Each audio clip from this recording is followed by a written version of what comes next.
Welcome back to another Zwift race. I'm back after a few weeks and this time I'm 8 kgs lighter in Zwift. To explain, for some reason I've been fully convinced I weigh 84 kgs and I weighed myself and I actually weigh 76 kgs. So I'm actually 8 kgs lighter than I thought, which means in Zwift I've been making myself slower for absolutely no reason. I went from old really cheap shoes to some hopefully pretty decent now carbon shoes, so hopefully that helps. And also now, as much requested by both a lot of you and my heart, I now finally have a good fan. So hopefully this goes a lot better. So after a good few weeks away, I'm finally back about to start a race. I'm much more comfortable on the bike now and I'm slowly getting used to how races work, and with some new races here, this should go well. So I of course put down some power at the start, but I very quickly realized I've started harder than everyone else, so I drop off the power straight away as I don't want to be setting the pace for the race right up at the front with everyone drafting. So I let the racer behind me through so that I can start drafting right from the beginning. This is also literally my very first time actually using my new shoes, and I can already feel the difference and it feels so nice. They are super stiff, but I think I was losing a lot of watts using literally the cheapest pair on the market before, as they were really flexible. So pretty much right from the start, I had to keep easing off the power as I just want to keep the drafting benefit for as long as possible, as I also have no idea what these riders are capable of, so I just want to keep saving my energy and see what I can do later. Then I remembered to start my watch. Late, of course. So just 600 meters into the race and I'm in the front group of only 3 riders, so my goal is to just not be out front and pulling all the weight, but then one of the other riders decides it's time to make a move out the front. I'm not too concerned with this, as I'm pretty confident we'll pull them back in a bit, as that's usually what happens, just as long as they don't get too far ahead. Just trying to keep myself in a good steady rhythm keeps making me go ahead, so I keep having to ease off the power to get the draft benefit. But the other rider isn't going ahead and I don't want to lose the rider in first, so I decide to try and close the gap, seeing as I'm out in front now anyways. The gap is still also only at 5 seconds, which really isn't too bad, and I know I can close this down if I really need to, but I also know if I let them get away now, we could never catch them again.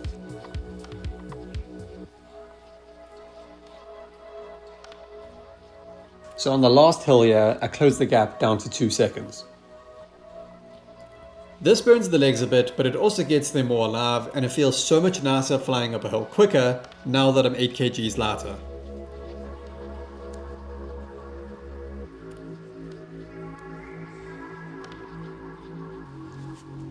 I'm having to do quite a shift here to catch this rider, and I noticed that I also have 2 riders that are drafting from me still, so I'm wasting my own energy and helping them. So I decide again, I'm going to ease off and let them pull up front and chase the rider ahead. After that pull I did up front to try and catch the rider in first, I was more than happy to just keep drafting again for a while and was having to slow down again every now and then to make sure I stayed behind. I also wasn't too impressed that I had the anvil power up in a course that seems to have quite a bit of little hills and not many downhills, so I would have to time this perfectly to get the best out of it.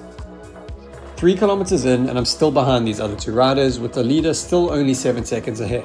So I'm in a pretty good spot at this point and I'm feeling like I have a lot more still to give, which makes me confident for the rest of the race. So the one rider here uses their power up, and although I don't want to use my anvil here, I know that if I use it now I'll at least get another power up when I cross the line, so I might as well in hopes of getting a featherweight.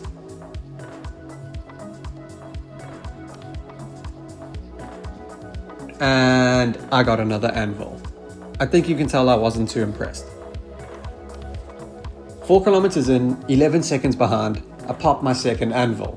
Looking back at it now, I actually have no idea why I decided to do that here, but yeah, you can see it was not the right time to use it, but still, it could have been worse. Just around the corner, I think my group smelt blood after I dropped my anvil at a bad time, as they decide it's now time to overtake me, and then they start to drop me. But I couldn't let them get away, or I'd be all alone all over again with no draft, and I could lose out on a podium here.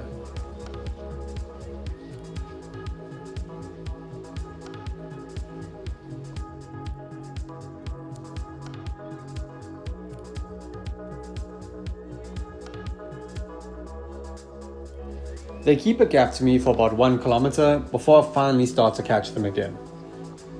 I take a small breather being back in the group after some hard work, and we're still only 13 seconds behind the lead, so there's still a chance at first here, or hopefully at least my first podium.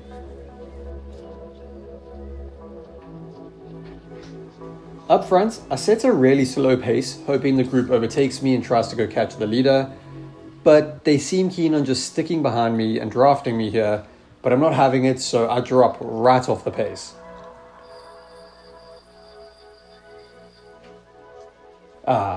Finally back in the draft, and I get my next power up. You guessed it, a third anvil in a row. So just after getting this anvil, the rider next to me uses their anvil. I decide it's time to use mine and to try go after the leader, as the lead is now over 20 seconds, and these two other riders just don't seem to be chasing at all.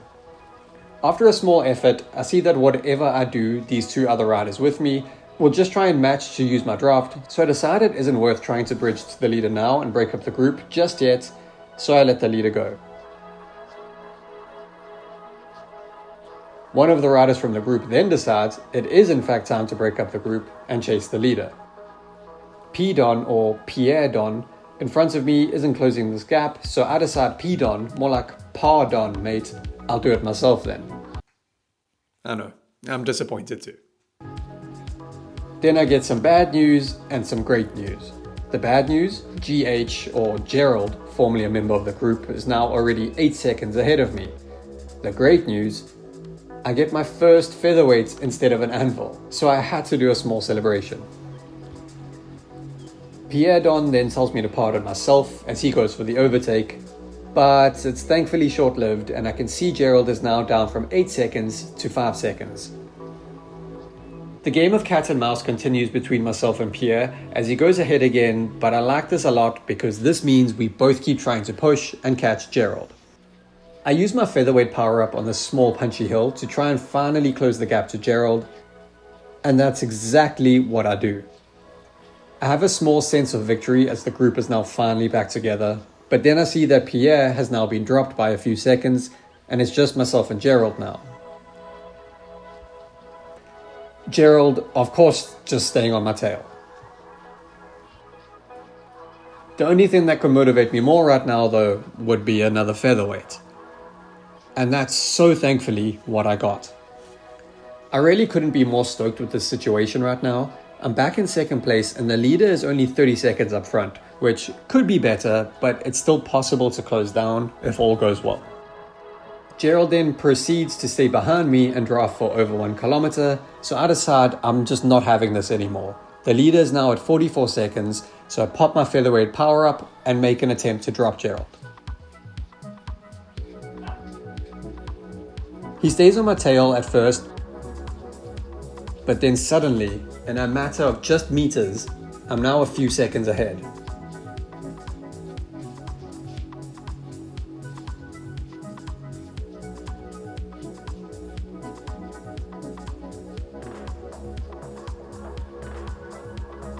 I somehow then get yet another feather and also have a 10-second gap over Gerald, with now only 31 seconds to the leader again.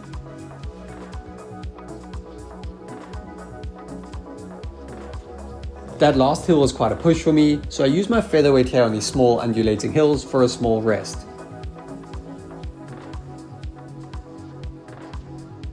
On the next lap, I've managed to get yet another featherweight and keep a 16-second gap to third place, but Mr. Creme Brulee up here up front seems to have cracked his sugar and is now a whole minute ahead. I have realized now there is no catching him.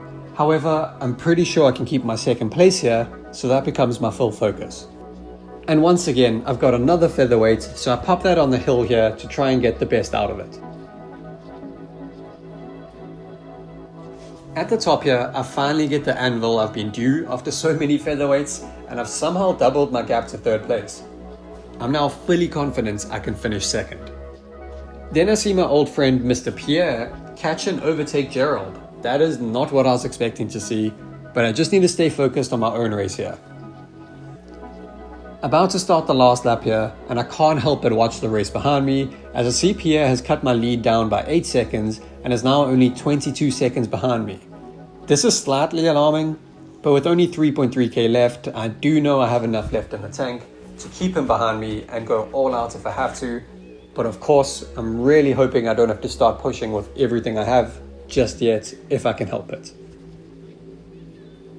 1 kilometer down the road, and the gap is still the same, which is good news as there's only 2.3k's left to go, and I'm feeling more secure in my second place than ever. And then, with 2.2 kilometers left, my race footage stopped recording. I didn't know it at the time, but apparently my screen recording saved to the cloud, where it ran out of space, and the last 2 kilometers of Zwift just weren't recorded. So I'll do my best to make sure this still ends properly. Anyone that has watched any of my previous race videos will know exactly what's happening at this point. I have my earphones in, Metallica's on full blast, and I'm now in full focus mode until the end. I'm fully locked in now, 400 meters to go, Metallica on full blast, legs tired, I get ready for one last effort. 300 meters. 200 meters, I do an all-out final push, hitting 503 watts.